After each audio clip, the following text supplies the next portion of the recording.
bit. Remember with synthetic, like whenever we do synthetic division, if it's x plus 2, that means we have to take x plus 2 and set it equal to 0.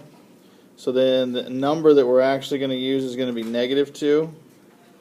So then whenever we put this in synthetic, then we still have to make sure as far as whatever I'm dividing, even if you still have a, so like if I have the negative 2 out kind of top left, remember you still have to have a placeholder.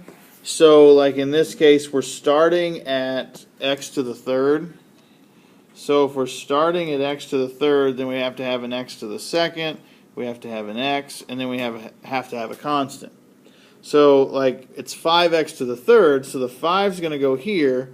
We don't have an x squared, so that's just going to be a placeholder of a 0, and then our 6 and our 8. So then remember we take the first term and we drop it like it's hot. So the first term with the 5, we drop it like it's hot. Then we start to multiply whatever's on the outside. So then negative 2 times 5 is going to give us negative 10. Let's not write it in highlighter. Bless you. Then straight down. So once we have 0 minus 10, then we're going to be at negative 10. Now we're going to take the 2, negative 2, and the negative 10. Multiply those two together. So when we do, we get a positive 20. From there, go straight down. So now I am at 26. And then the last part is going to be to take the 26 with the negative 2. So negative 52.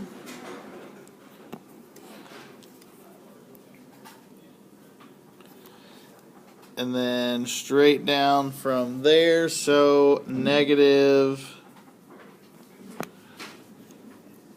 44. So remember, we always start from the back, and we have the remainder, the constant, the x, and then the x squared. So whenever we write this, I'm going to have 5x squared minus 10x plus 26. Now, with the remainder, it's completely up to you on how you do it. Since it's negative, what I'll probably do is make it a minus and then put a positive 44 on the top. And then, since I'm dividing by an x plus 2, I'm just going to put an x plus 2 on the bottom. I have no issue in you basically writing everything the same and having it as a plus negative 44 over x plus 2 and everything else being the same. The only thing I don't know which way, both of these are right, I just don't know which way the online assignment, if you do it that way, will want it. Okay? In terms of the tests, things like that, I'll take it either way. So whenever we deal with the remainder theorem, really I call it synthetic substitution because I'm going to do it synthetically. And instead of, and you can really ultimately do this either way, instead of saying, well, f of negative 4, instead of going negative 4 to the third minus 4 times negative 3 to the second plus 5 times negative 3, and then plus 3, okay, we could just plug everything in. Is it 4? Oh, I'm sorry. It is a 4, not a 3.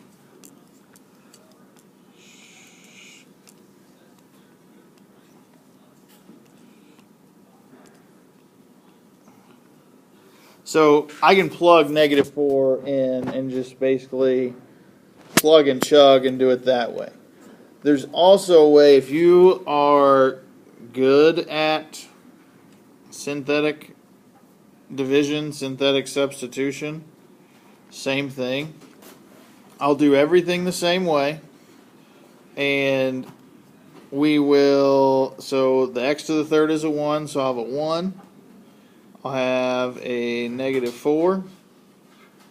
I'll have a +5. And I'll have a 3. So since they give me -4, I'm just going to have -4 out in front. I'm going to drop the 1. So whenever I drop the 1, I'm going to have 1 times -4. So whenever I do that, I have -4. From there, go straight down. So I am at -8. Now take -4, -8. I'm going to get a +32. Straight down. Get a 37. Now take 37 times -4. So -148, excuse me, and then straight down, I'm going to get a -145. This is the same thing as if I would have plugged and chugged everything, especially if I would have put in the right number and it had been a -4. Okay, I should get the same value either way. Okay, it's just a different way of doing it. So instead of plugging and chugging and going that route, you can do synthetic just as easy. Now, realistically, I understand that you can just type it straight into a calculator. The only problem with a calculator, if you plug it in, if you miss a sign or you miss a parenthesis, then it can kind of screw things up from there. Fundamental theorem, okay, is what we used to call this, or I called this whenever I did algebra 2. But you treat everything the same way. If they give you that a 0 is, or 3 is a 0, then that just means you can go from there and we can factor it out. Okay, so instead of factoring, you may not know how to factor, may not factor nice and easy, but 3 works. Whatever value they give you, okay, you don't have to change the sign. It's not like if it's x plus, if it was x plus 3, then it would be -3. But if they give you a 0 at 3, then you're going to use that actual number. Okay, so if I have 2x squared to the third, -3, -11, and then 6, drop the 2. 2 times 3 is 6. -3 and 6 is a +3. 3 and 3 is 9. -9 or -11 and a +9 is a -2. Multiply it. What should happen, since it's a 0, what that means is you should end up with a 0 in terms of your remainder. Now, from there, then, so if that's your remainder, that's your constant, that's your x, and that's your x squared. 2x squared plus 3x minus 2. Now, one thing that we would go from there, so it says to solve the equation, then I would check to see if I can factor this out. Okay, so from here, you've got kind of 2 options. What are 2 ways? If I'm going to multiply -4 and a +3, so 2 ways to multiply to get a -4 and a +3 is going to be a +4 and a -1, or just factor it. So that's equal to 0 still. 2x, 1x,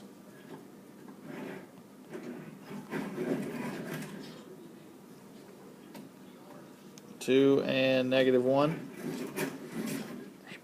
So if you continue to factor, basically what it's going to do, it's going to get you something that you can factor nice and easy.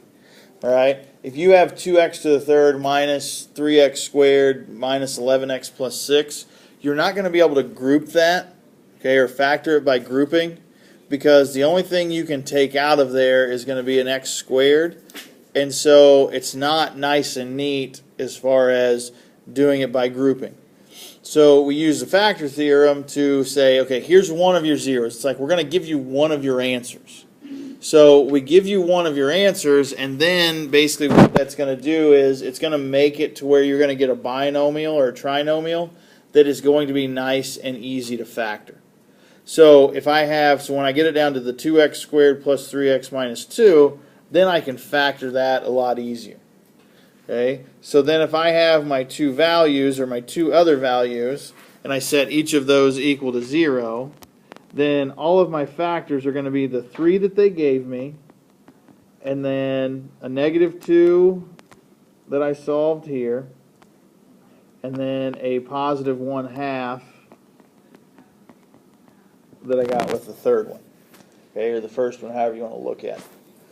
Okay, so they're going to give you one of your zeros, basically so you can get it down to factor, make it easier to factor everything. That's why it's called, obviously, the factor theorem.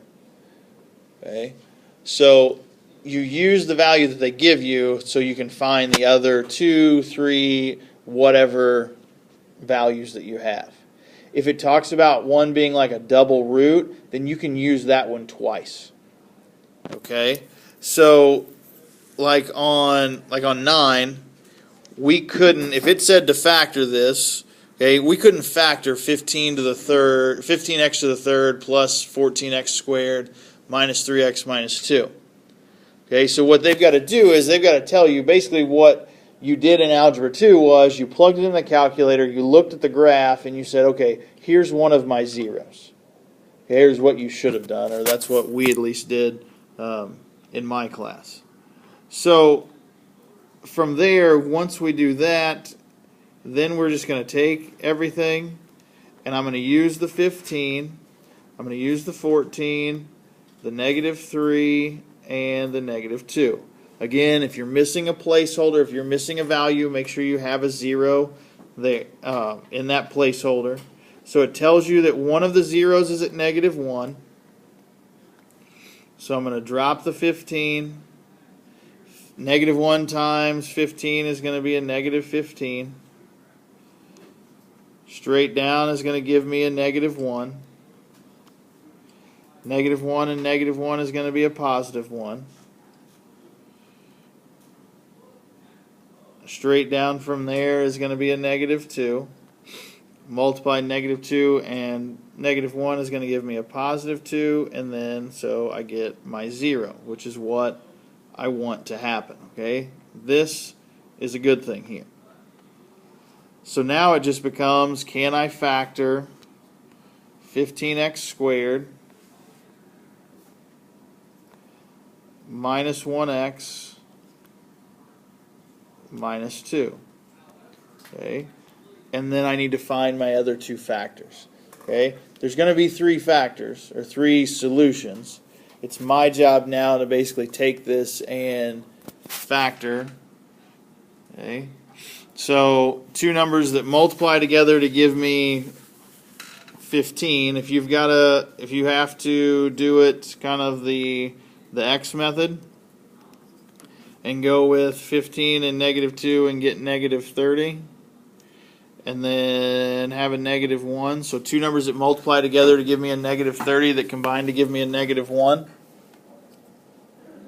Negative 6 and a positive 5, right? So if you're going to do it by grouping, that's completely fine. So I'm going to have 15x squared minus 6x. What? You would have to go plus 5x if you want to go 5 there. Okay. Either way, you're going to get the same value. Because if I factor out the front two, I end up with 3x, and then I have 5x minus 2.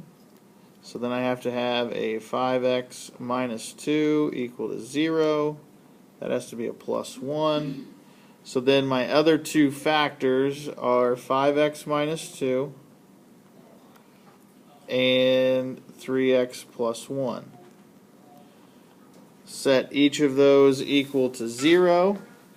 I already have my 1 value. Okay, so my 1, 0 is already, my x value is already going to be equal to negative 1. My other value is going to be, remember, I just go opposite of the back divided by the front, so 2/5. And then opposite of the back divided by the front, so negative 1/3.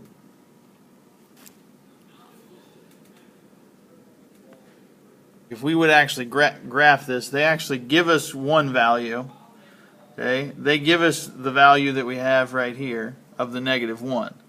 But we probably don't have a clue as far as where that one is and where that one is. Okay, so that's where the factoring comes in, so we can find all of the zeros. Okay, because even if we would put it in a table, because those don't happen at nice, neat points, okay, the negative 1, 0 does, but everything else, there's no other zeros in our table. So that's where the factoring comes in. Okay, so we can figure out one of our zeros, but we're not going to be necessarily able to figure out all of my zeros without factoring.